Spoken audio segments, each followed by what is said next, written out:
नमस्कार दोस्तों, आपका अपना स्वागत है study with Neeraj sir channel पर। दोस्तों, आपकी लाइव क्लासेस, लाइव कक्षाओं की जो है समय सारणी टाइम हमने नोट करा दिया है कि कौन सी किस दिन क्लास होगी। आप सारे लोग वीडियो में जाके अपना अपना जो है टाइमिंग नोट कर लें। 3 बजे से क्लासेस स्टार्ट है लाइव। आप जाइए और अपना टाइम टेबल नोट कर लीजिए। आपको 15 तारीख से टाइम के हिसाब से, सिलेबस के हिसाब से कक्षाएं मिलेंगी। और जो लोग पेड क्लास लेना चाहते हैं वो जो है study with Neeraj sir app को डाउनलोड करके, अभी ऑफर में है 750 का, उसको पेड करके आप कोर्स ज्वाइन कर सकते हैं। आइए आज हम हिंदी की क्लास में जो है बहुत इंपॉर्टेंट क्वेश्चन पढ़ेंगे जो कि बहुत ही इंपॉर्टेंट है और एग्जाम में कहीं ना कहीं पूछे गए हैं और पूछे जाएंगे। देखिए, निम्न में कौन सा क्रिया और भाववाचक संज्ञा का जोड़ा नहीं है? यहां पर नहीं है, ठीक है। क्रिया और भाववाचक संज्ञा का जोड़ा नहीं है तो मैं आपको बता दूं, क्रिया को पहचानने के लिए शब्द के अंत में ना लगा होता है, ना लगा होता है। जब शब्द के अंत में ना लगा हो तो क्रिया हो जाता है। क्या हो जाता है? क्रिया हो जाता है। और भाववाचक संज्ञा को पहचानने के लिए मैं बहुत बार जो है ट्रिक बताया हूं कि लास्ट में चाहे आस आए, चाहे आवट आए, चाहे आहट आए, या बड़ी ई आए, या बड़ी ई आए, ठीक है, या तो आए, तो, ठीक है, तो, या पन आए, या पाए, या ताए। ये वर्ण अगर किसी शब्द के अंत में आते हैं तो भाववाचक संज्ञा होगी। किसी भी एग्जाम में भाववाचक संज्ञा पूछी जाती है तो आप ये देख लीजिए क्या अंत में ये शब्द आते हैं, और इन शब्दों के अलावा आपको भाववाचक संज्ञा नहीं आएगी। यही सब सारे शब्द आएंगे, इसके अलावा कोई भी शब्द नहीं आएगा कि भाववाचक संज्ञा आपसे पूछा जाए। आस का मतलब मिठास, देखो आस निकल रहा है, ठीक है। खटास, देखो। इसके बाद आवट, लिखावट, लिखावट, रुकावट। अब आहट का देखो, मुस्कुराहट, देखो आहट निकल रहा। ई मतलब बुलाई, तो आप बंधुत्व, ठीक है, ममत्व, अपनत्व, देखो लास्ट में तो आए तो आप समझ लेना कि ये भाववाचक संज्ञा है। बचपन, देखो, लड़कपन, ठीक है, पा, बुढ़ापा, ता, मूर्खता, ठीक। लास्ट में ता आ जाए तो समझ लेना वो आपका भाववाचक संज्ञा होगी, भाववाचक संज्ञा होगी, ठीक है। तो इसके बाद मैं आपको बता दूं, ठीक। आगे देखिए, जो है ये पहला हमारा क्वेश्चन था, बहुत ही इंपॉर्टेंट क्वेश्चन है। अब इसमें हमको पहचानना है क्रिया और भाववाचक संज्ञा। क्या?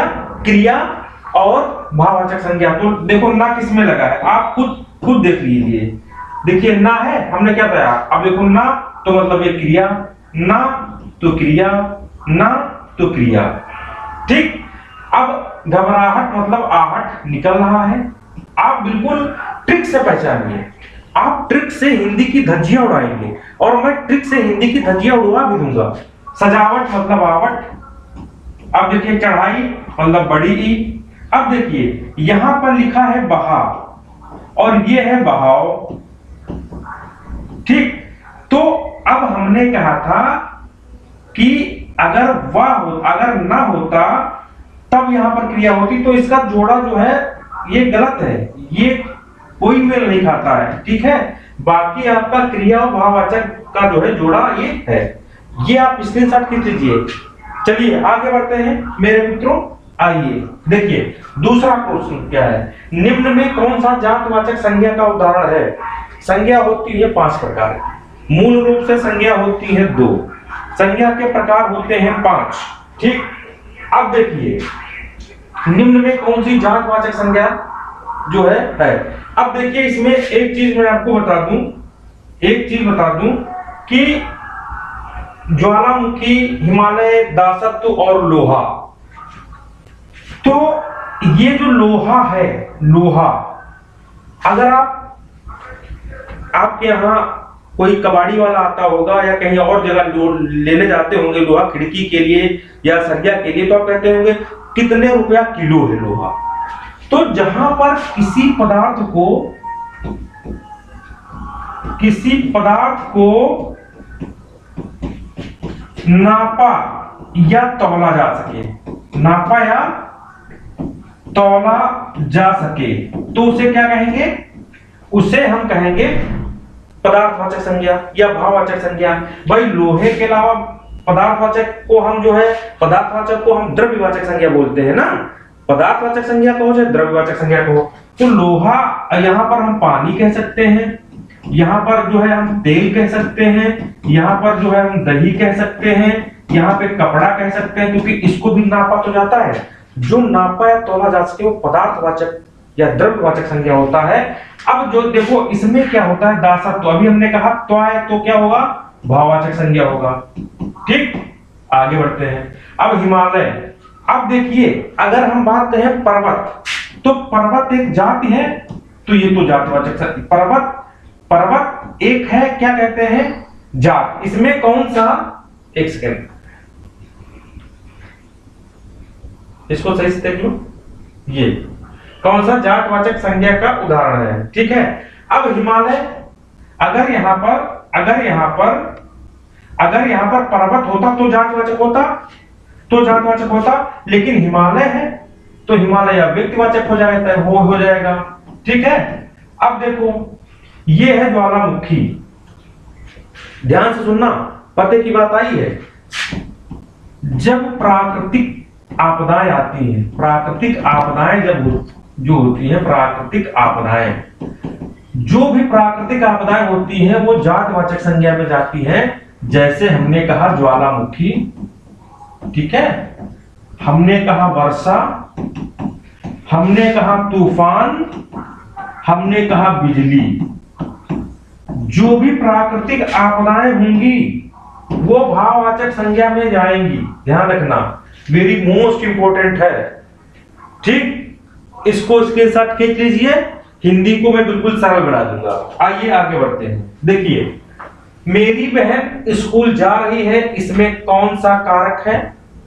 मेरी बहन स्कूल जा रही है, इसमें कौन सा कारक है? देख लीजिए कौन सा कारक है। आप लोग, बहुत टफ क्वेश्चन है, इसको आप बता नहीं पाएंगे, बहुत ही टफ है। आइए स्टार्ट करते हैं। देखिए कर्म कारक क्या होता है? देखिए कर्ता ने, एक सेकेंड,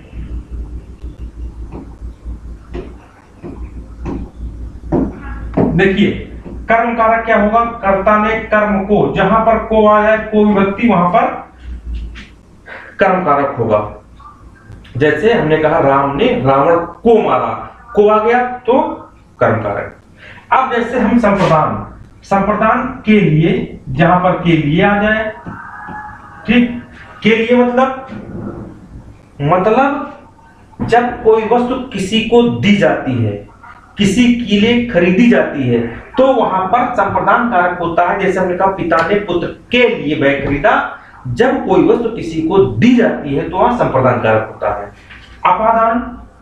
अपादान से अलग, मतलब अलगाव की भावना होती है, अलग होने की प्रवृत्ति होती है। जैसे चूहा बिल से निकला मतलब बिल से अलग हो गया। हम रोज घर से विद्यालय जाते हैं, घर से बिल्कुल हम अलग हो गए विद्यालय के लिए, तो वहां पर अलगाव होगा। अब संबंध कारक की पहचान है का, की, के, रा, री, रे और नानी ने, ये संबंध कारक की पहचान है। भैया ये डायरेक्ट पूछा जाता है कि का, की, के, रा, री, रे, ना, ने किस कारक की विभक्तियां हैं, किस कारक की पहचान है। तो आपको क्या करना है, सीधे आप संबंध कारक लगा देना है। इसके बाद देखिए, जैसे ये क्वेश्चन यहाँ पे आप देख रहे हैं, ये लिखा है मेरी बहन स्कूल जा रही है, इसमें कौन सा कारक है? अब हमने कहा है कि जहां पे रा, री, रे आ जाए संबंध कारक होगा। तो देखो पहला शब्द होगा और उस पहले शब्द का दूसरा वर्ण होगा। जैसे हमने कहा मेरा, तो रा है तो ये रा आ गया, मेरी ये री आ गई, मेरे रे आ गया, तो ये री है, ये री है। किसकी पहचान है? संबंध कारक की। तो ये आपका संबंध कारक है। इस प्रकार आप जो है सीखेंगे। बिल्कुल अलग, बिल्कुल अलग। बहुत से टीचर आपको YouTube पर मिलेंगे हिंदी पढ़ाते हुए। सबका पढ़ाने का तरीका अलग है और मेरा पढ़ाने का तरीका अलग है। हम तो बस ऐसा समझाएंगे कि आप पकड़ के रखें, कभी भूले ना। नेक्स्ट आगे बढ़ते हैं। देखिए स्कूल में अनेक विद्यार्थी हैं, कौन सा विशेषण है? बहुत इंपॉर्टेंट प्रश्न है। स्कूल में अनेक विद्यार्थी हैं, कौन सा विशेषण है? देखिए इसको क्या करेंगे, देखिए अनेक विद्यार्थी हैं, ये कौन सा विशेषण? देखो विशेषण 4 प्रकार का होता है। विशेषण के भेद पूछे जाए तो होते हैं 4 प्रकार के, ठीक है। परिमाणवाचक, संख्यावाचक, गुणवाचक और सार्वनामिक विशेषण 4 प्रकार के होते हैं। हमको पढ़ना है जो है सबसे पहले संख्यावाचक विशेषण। मैं यहाँ पे आपको संख्यावाचक विशेषण को डिस्क्राइब करता हूं, ठीक। संख्यावाचक विशेषण के 2 भेद हैं। कौन से? देखिए एक है निश्चित संख्यावाचक विशेषण, निश्चित संख्यावाचक विशेषण, और दूसरा है अनिश्चित संख्यावाचक विशेषण, अनिश्चित संख्यावाचक विशेषण, ठीक। अब देखिए निश्चित संख्या के साथ, निश्चित संख्या के साथ व्यक्ति या वस्तु, दो निश्चित संख्या के साथ व्यक्ति या वस्तु, 2 आदमी, 2 किताब, 12 किताब। निश्चित संख्या के साथ, निश्चित संख्या के साथ जो है आदमी या वस्तु। अब देखिए अनिश्चित संख्या के साथ व्यक्ति या वस्तु, हमने कहा कि कुछ आदमी, कुछ आदमी मतलब आप क्या पहचान सकते हैं कौन से आदमी है? नहीं पहचान सकते। कितने नहीं पहचान सकते हो। या कुछ कुर्सी, आप क्या बता सकते हैं कितनी कुर्सी है? नहीं बता सकते हैं, नहीं बता सकते हैं ना। अब देखिए इसमें क्या कहा गया है? अनेक विद्यार्थी। भाई विद्यार्थी तो है, विद्यार्थी तो है, लेकिन अनेक मतलब यहां निश्चित नहीं है, तो यहां पर क्या हो गया? अनिश्चित संख्यावाचक विशेषण हो गया, अनिश्चित संख्यावाचक विशेषण हो गया। अब देखिए मैं आपको बता दूं कि एक होता है परिमाणवाचक विशेषण। परिमाणवाचक विशेषण क्या? परिमाणवाचक विशेषण, ठीक। 2 प्रकार का होता है, निश्चित परिमाणवाचक विशेषण, निश्चित परिमाणवाचक विशेषण और अनिश्चित परिमाणवाचक विशेषण, ठीक। अब इसमें क्या होता है? निश्चित, देखिए निश्चित परिमाण मतलब निश्चित संख्या के साथ मात्रा, 2 किलो आटा। अनिश्चित संख्या के साथ मात्रा बहुत सा दही। इसमें मात्रा का खेल है, बाकी निश्चित अनिश्चित वही है। तो इस प्रकार इसको तुम समझोगे जो है, इसको आप नोट डाउन कर लीजिए। ऐसी हिंदी पढ़ाऊंगा कि जिंदगी में नहीं भूलोगे। देखिए आगे बढ़ते हैं। नेक्स्ट प्रश्न, महत्तम विशेषण की कौन सी अवस्था है? देखिए विशेषण की अवस्थाएं होती हैं 3। कौन सी? 3 अवस्थाएं होती हैं।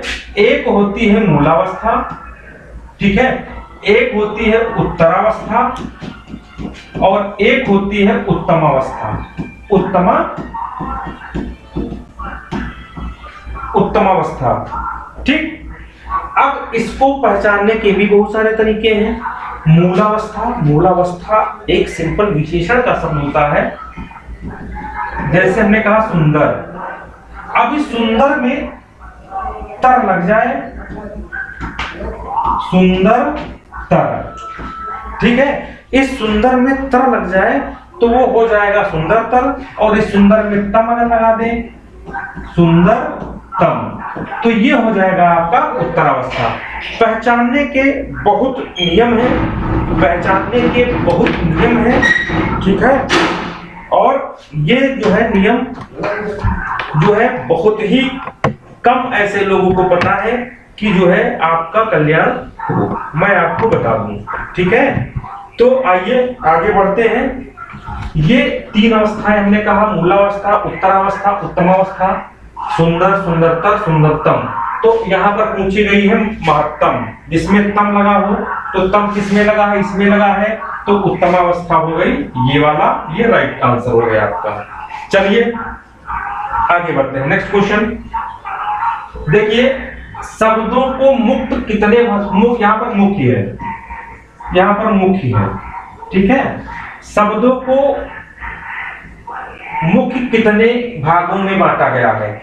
शब्दों को कितने प्रकार होते हैं? इस क्वेश्चन को ऐसे भी आप जो है कर सकते हैं। शब्दों को कितने प्रकार होते हैं, इस क्वेश्चन को ऐसे भी कर सकते हैं, ठीक है।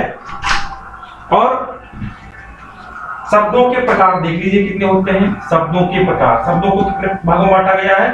4 भागों में आपको बांटा गया है। कौन कौन से? जो है रचना के आधार पर शब्द, ठीक है, रचना के आधार पर शब्द। दूसरा क्या होता है? रूपांतरण के आधार पर शब्द। तीसरा होता है आपका अर्थ के आधार पर शब्द, अर्थ के आधार पर शब्द। और चौथा क्या होता है आपका? उत्पत्ति के आधार पर शब्द, उत्पत्ति के आधार पर शब्द। तो कितने भागों में बांटा गया है? बांटा गया है आपका 4 भागों में। तो इसका आंसर सही है 4, ठीक है। आगे बढ़ते हैं। देखिए इसका राइट आंसर 4 है। अब मैं आपको बता दूं, एक चीज और बता दूं, रचना के आधार पर 3 भागों में बांटा गया है, रूढ़ शब्द, यौगिक शब्द और योगारूढ़ शब्द, ठीक है। रूपांतरण के आधार पर 2 भागों में बांटा गया है। कौन कौन से? विकारी शब्द, अविकारी शब्द, ये भी लिख लेना। अर्थ के आधार पर 2 भागों में बांटा गया है, सार्थक शब्द और निरर्थक शब्द, ठीक। और उत्पत्ति के आधार पर 5 भागों में बांटा गया है, तत्सम, नंबर 2 तद्भव, नंबर 3 देशज, नंबर 4 विदेशज और नंबर 5 संकर। ये 5 प्रकार के शब्दों में बांटा गया है। रूढ़ शब्द वे शब्द होते हैं जिनको बीच से खंड कर दिया जाए तो कोई सार्थक खंड न निकले। जैसे हमने कहा हाथी, बीच से तोड़ तो कोई खंड नहीं। यौगिक को बीच से खंड कर तो दोनों तरफ सार्थक खंड निकले। पाठशाला देखो दोनों तरफ निकल रहे हैं। योगारूढ़ नया अर्थ प्रदान किया जाए, नया अर्थ पता चले, दिनकर मतलब सूर्य, ऐसे सब, ठीक है। आगे बढ़ते हैं, चलिए नेक्स्ट प्रश्न देखिए, वाक्य के कुल कितने खंड होते हैं? वाक्य के कुल कितने खंड होते हैं? बहुत सरल, बहुत आसान, लेकिन ये भी आप लोगों को क्वेश्चन नहीं आता होगा। वाक्य के कितने खंड होते हैं? बिल्कुल सरल, बिल्कुल जो है बिल्कुल सरल प्रश्न है। इसका भी आपको नहीं आता होगा, ठीक है, इसका भी नहीं आता होगा। चलिए आगे स्टार्ट करते हैं, ठीक। देखिए वाक्य के कुल हैं 2 खंड। कितने हैं? 2 खंड। देखिए कौन कौन से। एक है उद्देश्य, 2 खंड है, एक उद्देश्य है और दूसरा है विधेय, ठीक। 2 खंड देख लीजिए, इस पे आपका 2 निशान रहेगा, ठीक। अब उद्देश्य क्या होता है? जिसके विषय में कुछ कहा जाता है, जिसके विषय में कहा जाए,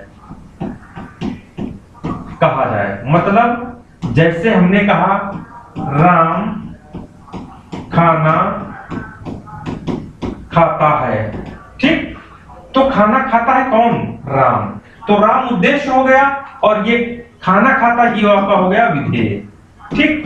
और उद्देश्य और विधेय मिलकर ही साधारण वाक्य बनते हैं, साधारण वाक्य बनते हैं। ध्यान रखना, एक उद्देश्य जिसमें होगा और जिसमें एक विधेय होगा वो साधारण वाक्य जो है बनेगा। नेक्स्ट आगे बढ़ते हैं। देखिए राम श्याम व मोहन, राम श्याम व मोहन पढ़ व लिख रहे हैं, कौन सा वाक्य है भैया? देख लो, बहुत इंपॉर्टेंट प्रश्न है, ये इंपॉर्टेंट प्रश्न है मेरे मित्रों, इसको देख लो। और बहुत सरल प्रश्न है, लोग जो है गलत करके आ जाते हैं। अब आज के बाद जो है आप गलत मत करना, आज के बाद आप गलत मत करना। देखिए देखो, इसमें राम श्याम व मोहन पढ़ व लिख रहे हैं, ठीक। इसमें विधानवाचक वाक्य क्या होता है मैं आपको बता दूं कि किसी चीज की सत्यता को अगर सत्यता पता चलती है तो विधानवाचक हो जाता है। सत्यता एक तरह से, जैसे हमने कहा सूर्य पूर्व से निकलता है तो जिंदगी भर सत्य रहेगा, वो पूर्व से निकलेगा। ऐसे वाक्य विधानवाचक। और मिश्र वाक्य वे वाक्य होते हैं जिनमें दो सेंटेंस आपस में मिले रहते हैं। अगर एक सेंटेंस आपको पता चल जाए तो आप दूसरा सेंटेंस अपने आप बना लेंगे, मतलब संकेतवाचक जिसे वाक्य बोलते हैं। इसे हम एक तरीके से संकेतवाचक वाक्य भी बोलेंगे। क्या? संकेतवाचक वाक्य। इसमें जैसे हमने कहा कि यदि तुम मेहनत करोगे, यदि तुम मेहनत करोगे तो सफल होगे, मतलब सफल होगे। ऐसे वाक्य आते हैं। ये वही लड़का है जिसने कल चोरी की, ठीक है, कल लड़ाई की। ऐसे वाक्य जो है मिश्र वाचक। संयुक्त वाचक में दो वाक्य समुच्चय बोधक शब्द से जुड़े होते हैं, जैसे और से जुड़ा हो कोई वाक्य, एवं से, अथवा, इसलिए, कि, मतलब ऐसे बहुत सारे शब्द होते हैं जिनसे दो वाक्य आपस में जुड़े रहते हैं, ठीक है। आगे बढ़ते हैं सरल वाक्य। ये है आपका सरल वाक्य। कैसे? सरल वाक्य कैसे है? जिसमें एक कर्ता, एक कर्म, एक क्रिया हो, वह सरल वाक्य होगा, ठीक है। अब देखो, इसको समझो कि सरल वाक्य क्या है। सरल वाक्य की डिफिनेशन क्या होती है वो भी बता दिया हूं। अब ये क्यों सरल वाक्य? देखो, राम श्याम व मोहन, इसमें कर्ता है ये। जब किसी वाक्य में एक से अधिक कर्ता हूं, जब किसी वाक्य में एक से अधिक कर्ता हूं और उनके द्वारा की जाने वाली क्रिया समान है, तो वो सरल वाक्य होगा। राम श्याम मोहन पढ़ व लिख रहे हैं, मतलब तीनों पढ़ रहे हैं और लिख भी रहे हैं। जब किसी वाक्य में एक से अधिक करता हूं, उनके द्वारा की जाने वाली क्रिया समान हो, तो वो सरल वाक्य होता है। आप ध्यान रखना। चलिए नेक्स्ट क्वेश्चन बढ़ते हैं। सीता बिल्कुल थक गई, कौन सा अव्यय है? अव्यय मैं आपको बता दूं, चार होते हैं। क्रिया विशेषण अव्यय, संबंध बोधक, समुच्चय बोधक, विस्मय बोधक अव्यय, ठीक है। जब क्रिया की विशेषता बताई जाती है तो क्रिया विशेषण होता है। जैसे हमने कहा कि राम धीरे धीरे चलता है, ठीक है, तो ये क्रिया है। क्रिया की विशेषता क्या है? धीरे धीरे। जब कोई शब्द क्रिया की विशेषता बताता है तो उसे हम क्रिया विशेषण में बोलते हैं। अब इसमें देखो, सीता बिल्कुल थक गई, ठीक है, थक गई ये क्रिया है। कितना? बिल्कुल, ये विशेषता बता रहा है, तो ये आपका हो जाएगा क्रिया विशेषण अव्यय। नेक्स्ट आगे बढ़ते हैं। लास्ट प्रश्न, वह खाना बना सकती है, कौन सी वृत्ति है? तो वृत्ति के प्रकार होते हैं 6, वृत्ति के प्रकार होते हैं 6, ठीक है। वह खाना बना सकती है, कौन सी वृत्ति है?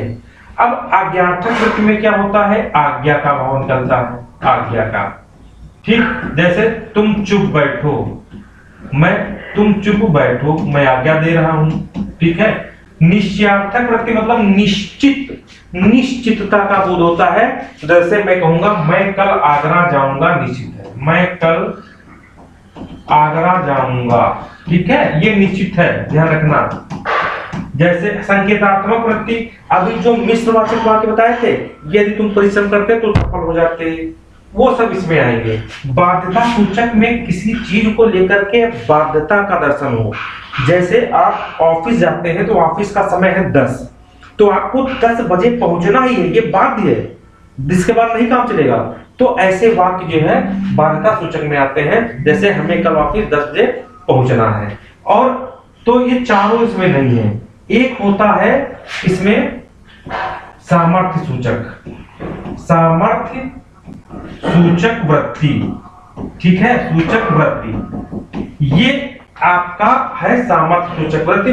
मतलब तुम्हारे अंदर शक्ति है, तुम्हारे अंदर काम करने की शक्ति है, सामर्थ्य है। देखिए जैसे वह खाना बना सकती है में कौन सी वृत्ति है, मतलब वह खाना बना सकती है, इसके अंदर खाना बनाने की शक्ति है, तो ये हो जाएगा सामर्थ्य सूचक वृत्ति मेरे मित्रों। बस इतना था, आपको जो है अच्छा लगा होगा। चैनल को सब्सक्राइब जरूर करना, अपने मित्रों में अपने दोस्तों में जरूर बांटना। पेड कोर्स स्टार्ट है 15 तारीख से, जिसको एडमिशन लेना है वो study with Neeraj sir app पे जाकर के जो है एडमिशन ले सकता है दोस्तों। तब तक के लिए नमस्कार, धन्यवाद।